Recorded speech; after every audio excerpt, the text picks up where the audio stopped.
တရားမျှတမှုမရှိပဲတစ်ပတ်သက်ဆန်ဆန်လုပ်သွားတဲ့ကြိုတင်မဲ့ကိစ္စနဲ့ပတ်သက်ပြီးကိုယ်တိုင်တောင်းခရိုင်ရရှိမြို့နယ်ပြီးတော့ဆုံးပါလုံးဝလက်မခံပါကြောင်းဆိုဒီပြီးမဖြစ်လို့လဲပြောရင်ကြိုတင်မဲ့ကောက်ယူဖို့ဘယ်နေ့ကောက်ယူမယ်ဆိုတော့လည်းကျွန်တော်တို့တာလူပါတီကိုအတိပေးထားတာမရှိတယ်လို့လုံခြုံရေးကျိုးချင်းအောင်တဲ့ခါမှာလဲကျွန်တော်တို့တာလူပါတီရရှိမြို့နယ်ကလုံးဝပါခြင်းမရှိပါအကြောင်းမို့ကျွန်တော်တို့လိုချင်တာဒီလွတ်လပ်ပြီးတရားမျှတသောပါတီစုံဒီမိုကရေစီအစိုးရတရားပေါ်ပေါက်ရေးလှုပ်ဆောင်နေကြတာဖြစ်ပါတယ်လက်ရှိကျွန်တော်တို့ကြားယူပါတီကိုနံပါတ်1မြန်မာနိုင်ငံထဲမှာရှိတဲ့အများပြည်သူသိနေအောင်ဖြန့်ဝေပေးတဲ့သတင်းမီဒီယာများဖြစ်ကြတဲ့ပုဂ္ဂိုလ်များမှလည်းကြားယူပါတီဟာဥပဒေချိုးဖောက်ပြီးပြည်သူလူထုကိုနစ်နာစေသောစကားလုံးများပြောဆိုကြခြင်းရှိခဲ့တယ်လို့တစ်ချိန်မှပြောကြားထားတာမရှိခဲ့ပါဘူးဝေဖန်ထားတာလည်းမရှိခဲ့ပါဘူးပြည်သူလူထုပေါ်လည်းနစ်နာစေသောစကားလုံးမျိုးပြည်သူလူထုပေါ်လည်းမုန်းတီးစေသောစကားမျိုးလုံးဝမပြောခဲ့ပါဘူးဌာနဆိုင်ရာဝန်ထမ်းသီးသီးပေါ်မှာလည်းကျွန်တော်တို့ကြားယူပါတီကအနိုင်ကျင့်စော်ကားတာမရှိခဲ့ပါဘူးဒါပေမဲ့ကျွန်တော်ကြားယူတီပြည်သူရှိအောင်ဝန်ထမ်းရှိအောင်မြန်မာနိုင်ငံထဲမှာရှိတဲ့ပြည်သူပြည်သားတွေနဲ့မှာကတိုင်းတစ်နိုင်ငံမှာရှိတဲ့ပြည်သူပြည်သားတွေပါရှိအောင်ကျွန်တော်တို့ကြားယူပါတီနေခဲ့တဲ့ရိုးရှင်းတဲ့ပါတီတွေဖြစ်ပါတယ်ကျွန်တော်တို့ပါတီတွေကရိုးရှင်းတဲ့ပါတီတွေဆိုပေမဲ့ဒီနေ့ရရှိမြို့နယ်မှာ1583ပဲ1583ပဲကြိုတင်မဲ့ကောက်ယူတဲ့နေရာကျွန်တော်တို့ရရှိမြို့နယ်ရဲ့ကြားယူပါတီကအနှိမ့်ဆုံး2မဲနဲ့ရရှိပါတယ်ပြည်သူ့လူတော်ကိုယ်တိုင်မှာ2မဲနဲ့ရရှိပါတယ်နိုင်ငံရေးပါတီကကြားတယ်နော်490တိတိရရှိပါတယ်ကျန်တဲ့ပါတီတွေ3ပါတီ3မဲသက်သညဆို5မဲပြည်သူ့ပါတီ3မဲတောင်သူလေသမား3မဲ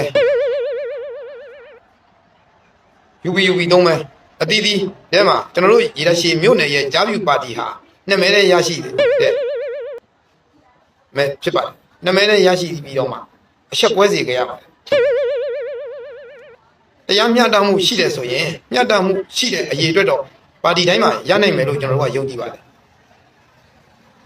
အဲ့တော့တရားမျှတမှုမရှိဘူးလို့ကျွန်တော်တော့တောင်ခရိုင်ဥက္ကဋ္ဌတယောက်အနေနဲ့တိုက်ဝင်ပြောကြားလိုပါတယ်နိုင်ငံတော်သမ္မတကြီးသိအောင်လဲတစ်တော်ပေါ်တော်၎င်းကျွန်တော်တို့ဗဟိုစားတိုက်ကြီးမှနိုင်ငံတော်ဝန်ကြီးချုပ်ဗိုလ်ချုပ်မူကြီးနိုင်ငံတော်ဝန်ကြီးချုပ်ထံတော်၎င်းလက်ရှိတပ်မတော်ကာကွယ်ရေးဦးစီးချုပ်ဗိုလ်ချုပ်မူကြီးဦးမင်းအောင်လှိုင်ထံတော်၎င်းလက်ရှိသမ္မတကြီးဦးမြင့်ဆွေဒီတာဝန်ကိုယူထားသောယာယီသမ္မတကြီးဦးမင်းအောင်လှိုင်တော်၎င်းကျွန်တော်တို့အတီးတီဗဟိုစားတိုက်ကြီးမှစာများပို့ဆောင်ပြီးဖြစ်ပါကြောင်းအတီးလင်းအကြောင်းကြားအပ်ပါတယ်ခင်ဗျာအားလုံးမင်္ဂလာပါမြန်မာနိုင်ငံသူနိုင်ငံသားနဲ့ဝန်ထမ်းများအားလုံးမြန်မာပြည်သူအားလုံးရဟန်းရှင်သူပြည်သူများအားလုံးစိတ်ချမ်းသာခြင်းကိုယ်ဤချမ်းသာခြင်းလက်ပြသောဒုက္ခနဲ့ပြည့်စုံပြီးလူရဆန္ဒဒုက္ခပြည့်စုံနိုင်ကြပါသည်လို့မြတ်တာများခင်ဗျားတို့နဲ့ကျွန်တော်တို့နဲ့စိတ်ကအတူတူပါဗျခင်ဗျားတို့လည်းတိုင်းပြည်ကောင်းစေချင်ကြတယ်ကျွန်တော်လည်းတိုင်းပြည်ကောင်းစေချင်တယ်ခင်ဗျားတို့လည်းနိုင်ငံတော်ချစ်တယ်ကျွန်တော်လည်းနိုင်ငံတော်ချစ်တယ်တစ်ဖက်အုပ်စုတွေတက်တက်ရှိပါလိမ့်မယ်ကလန်တိုက်နေအုပ်စုတွေပါကလန်တိုက်နေအုပ်စုတက်တက်ရှိပါလိမ့်မယ်တိုင်းပြည်ဖြည့်ဆည်းနေတဲ့အုပ်စုတအုပ်စုရှိပါလိမ့်မယ်သူတို့နဲ့ကျွန်တော်တို့မတူပါဘူးကျွန်တော်တို့ခင်ဗျားတို့ရဲ့လက်တွေကျွန်တော်တို့ခင်ဗျားတို့ရဲ့စိတ်တွေကျွန်တော်တို့ခင်ဗျားတို့ရဲ့ယက်တီမှုတွေတိုင်းပြည်တည်ဆောက်တဲ့သူတွေပါတိုင်းပြည်တည်ဆောက်ဖို့ယက်တီနေကြတာပါကျွန်တော်တို့ကြောင့်တိုင်းပြည်မှာဘယ်ရာမှပျက်စီးသွားတာဘာတစ်ခုမှမရှိဘူးခင်ဗျားတို့ကြောင့်လည်းတိုင်းပြည်မှာပျက်စီးသွားရဘာတစ်ခုမှမရှိဘူးဒါလည်းရှိပဂတိရှိတယ်ပဲခင်ဗျားတို့ရဲ့ကြုံတဲ့စိတ်တွေတသားတည်းပဲတိုင်းပြည်ချစ်တယ်တိုင်းပြည်တည်ဆောက်ကြမယ်ဆိုတယ်ဒီလိုတည်ဆောက်တာကကျွန်တော်တို့ရဲ့ပခုံးနှမ်းပြီးတည်ဆောက်မှာမဟုတ်ဘူးဒီကတည်ဆောက်မှာလက်တန်းတွေတည်ဆောက်ကြအောင်ကျွန်တော်တို့လက်တန်းတွေညီညွတ်မှုအားနဲ့တိုင်းပြည်အသစ်ကိုအခြေအနေတစ်ခုကျွန်တော်တည်ဆောက်ကြမယ်ကျွန်တော်နိုင်ငံတော်ကောင်းဖို့တည်ဆောက်ကြမယ်အဲ့ဒီအဖွဲ့တွေခင်ဗျားတို့လက်ရှိကောင်းနေတယ်လို့ပြောနေတဲ့အဖွဲ့တွေတောင်းကျမ်းသူအဖွဲ့တွေခင်ဗျားဒေသမှာဘာလုပ်ပေးခဲ့လဲဒီကောင်တွေဒါကြောင့်ဒီလားနားတစ်ဖက်တည်းပဲရှိတယ်ဆိုရင်ဒီကောင်တွေနာအောင်ပဲဒီကြော်မျိုးမင်းတို့ကြော်စိုးမှုတို့မနေ့တနေ့ကမှမွေးတဲ့ကလေးလေးကိုမင်းတို့မင်းတော့မှပဲမင်းတို့ထက်အများကြီးတိတယ် ရင်ခင်ဗျဘာဖြစ်ခဲ့လဲဆိုတဲ့အကြောင်းကိုလာမပြောနဲ့ KNU ကခင်ဗျားဒေတာမှာလာပြီးစာတင်ကြောင်းဆောက်ပေးခဲ့လားလမ်းဖောက်ပေးခဲ့သလားအလားတူပဲအခြားသောလက်နက်ကိုင်အဖွဲ့တွေခင်ဗျားဒေတာမှာဘာလုပ်ပေးခဲ့လဲအညာသားတွေခင်ဗျားတို့တရားစဉ်းစားကြည့်ဘာလုပ်ပေးခဲ့သလဲခင်ဗျားဒေတာမှာရှိတဲ့လမ်းတွေခင်ဗျားတို့ဒေတာရှိမှသွားတဲ့တရားတွေအဲ့တော့တက်မော်သားတွေနဲ့ခင်ဗျားတို့အဖိုးဘွားတွေခင်ဗျားတို့အဖေတွေကျုပ်တို့အဖေလက်ထက်ကတိစောက်ခဲ့တဲ့ဟာတွေကြီးပဲ KNU လာဖောက်ပေးခဲ့တာမဟုတ်ဘူးနော်ဘယ်သူမှလာဖောက်ပေးခဲ့တာမဟုတ်ဘူးခင်ဗျားတိကျချင်းသားအညာသားတွေတိကျချင်းသားကျုပ်လည်းအညာသားပဲကျုပ်အဖိုးဘွားတွေလည်းအညာသားပဲကျုပ်အဖိုးဘွားတွေရေစကြုံနဲ့ပခုတ်ကြားထဲမှာမွေးခဲ့တာကျုပ်တို့အဖိုးဘွားတွေအဲ့ဒီဇာတိကျွန်တော်တို့အညာသားတွေပဲခင်ဗျားတို့ငယ်တက်မလို့မကောင်းဟုတ်ပြီခင်ဗျားတို့ကောင်းတယ်ဆိုတော့အဖွဲ့တွေခင်ဗျားဒေတာမှာဖွံ့ဖြိုးရေးဘာလုပ်ပေးခဲ့လဲတေချာစဉ်းစားကြည့်လေခင်ဗျားတို့မကောင်းပြောနေခင်ဗျားတို့ဘေးပြောကနေလည်းခင်ဗျားတို့ပြောနေတာကဲခင်ဗျားတက်မလို့သားတွေကခင်ဗျားတို့ဒေတာကိုလာတယ်ခင်ဗျားတို့ဒေတာမှာကစာတင်ကြောင်းတွေခင်ဗျားအဲ့မှာတန်ရှင်းတွေဝင်လုပ်ပေးတယ်ခြံစည်းတွေခတ်ပေးတယ်အိမ်နာတွေတိဆောက်ပေးခဲ့တယ်ရွာဥပုံကြောင်းသွားတယ်သွားပြီးတော့အဲ့မှာကျွန်တော်ရေခတ်တာတွေထင်းခွေတာတွေဒီကြောင်းပရုံတန်ရှင်းတွေတက်မလို့သားတွေလုပ်ပေးခဲ့တာပဲလေအဲ့တော့ခင်ဗျားတို့ကဲခင်ဗျားတို့ကောင်းတယ်ဆိုတဲ့အဖွဲ့တွေဘာလုပ်ပေးခဲ့တယ်လဲပြပါဦးထားပါဒါသူတို့ကိစ္စအဲ့တော့ကျွန်တော်တို့ကလည်းဗျာကျွန်တော်တို့အဖိုးဘွားတွေကျွန်တော်တို့ဖိုးဘွားတွေတော့ဒီလိုမျိုးဒီဟလာဒီတိုင်းပြည်ရဲ့အရေးပါတဲ့ဒီဆက်သွယ်ရေးလမ်းကြောင်းတွေပေါ့ဗျာအဲ့ဒါကျွန်တော်ဖိုးဘွားနဲ့တက်မလို့ပူပေါင်းပြီးတော့ပကုံးတဲ့တိုင်းပြည်စောက်ခဲ့တာကျွန်တော်တို့လက်ထက်မှာအဲ့လိုလုံးစားမလို့တော့ဟောဒီလက်တန်းနဲ့ကျွန်တော်တို့တက်မလို့နဲ့ကျွန်တော်တို့ပူပေါင်းပြီးတော့တိစောက်ကြမှာနိုင်ငံတော်တို့ကိုတိစောက်ကြမယ်နောက်လာနောက်သားတွေတော့ကျွန်တော်တို့ဒီလက်တန်းနဲ့တိစောက်ကြမှာဒါဆိုကျွန်တော်တို့မျိုးဆက်တွေပိုကောင်းသွားလိမ့်မယ်ကျွန်တော်တို့အဖိုးဘွားတွေနဲ့လက်ထက်တော့တက်မလို့နဲ့ပြည်သူတွေပူပေါင်းမယ်ပကုံးနဲ့ထိုင်ပြီးတော့ဗျာဒီလမ်းတွေတိစောက်ခဲ့လို့ကျွန်တော်တို့ရင်းနေကောင်းကောင်းပုံသွားလို့ရတယ်ဒီအချိန်မှာလည်းကျွန်တော်ကဒီလက်တန်းနဲ့ကျွန်တော်ညီညွတ်ကြမယ်ဆိုရင်ကျွန်တော်တို့သားသမီးတွေအဲ့သားသမီးတွေမျိုးဆက်တွေပိုကောင်းသွားပြီကောင်းမှုတဲ့အနေအထားတစ်ခုရောက်သွားပြီအဲ့တော့ကျွန်တော်မိတ်ဆွေများအနေနဲ့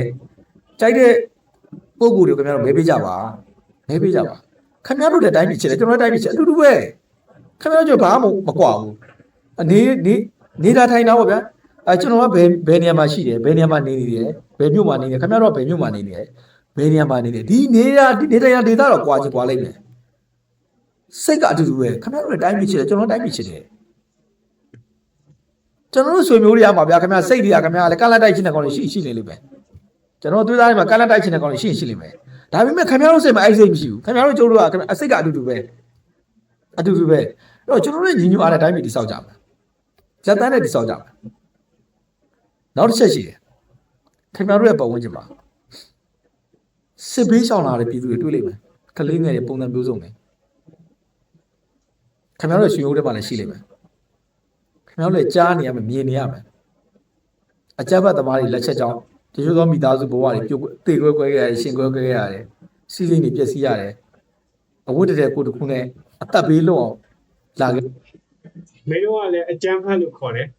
ပြည်သူတွေကလည်းမင်းတို့ဖက်စစ်တက်ရုံမာတဲ့အကြမ်းဖက်တက်လို့ပဲခေါ်တ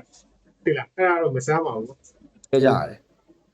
ဒီလိုလူတွေအိမ်ပြန်နေပြီသူတို့မှမဟုတ်ခင်ဗျားတို့လည်းရွာပြန်နေကျွန်တော်လည်းရွာပြန်နေတယ်ကျွန်တော်ဇာတိကျွန်တော်မွေးခဲ့တယ်ပါကျွန်တော်ပြန်နေတယ်ကျွန်တော်ကြီးပြလာခဲ့တဲ့စာတင်ကြောင်ကြော်သွားခြင်းတယ်ခင်ဗျားတို့လည်းသွားခြင်းပါပဲခင်ဗျားတို့ရွာလည်းခင်ဗျားတို့မွေးခဲ့တဲ့ရွာခင်ဗျားတို့သွားခြင်းကျွန်တော်လည်းကျွန်တော်မွေးခဲ့တဲ့သွားခြင်းတယ်ကျွန်တော်သင်္ကန်းစီးခဲ့တဲ့ရွာဥပုံညော့ကျွန်တော်သွားခြင်းတယ်ကျွန်တော်ဆရာတော်တက်ရှိဆရာတော်ဘုန်းကြီးကျွန်တော်ရဲ့ဆရာတော်ကြီးတက်ရှိထေချာရှိတဲ့ကျွန်တော်သွားခြင်းတယ်ကျွန်တော်ဆရာမရဲ့တက်ရှိထေချာရှိကျွန်တော်သွားခြင်းတယ်ခင်ဗျားတို့လည်းသွားခြင်းပါပဲအဲ့တော့ကျွန်တော်တို့